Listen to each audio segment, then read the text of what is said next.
Should you use Instagram TV? Yes. How do I find time to do this?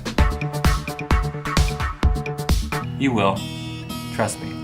What do I do? Do I use this too?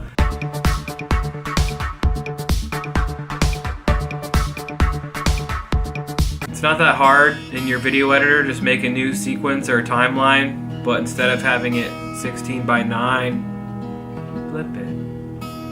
9 by 16, it's that easy. Just set it up that way and then bring in your footage and export it that way and you're good.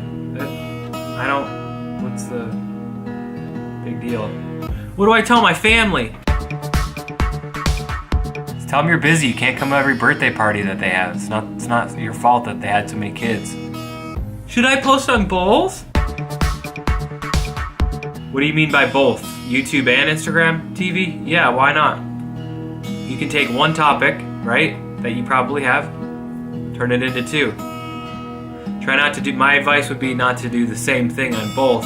Even if you're producing 2 separate videos and doing the same content, why not do like a different variant of that same content?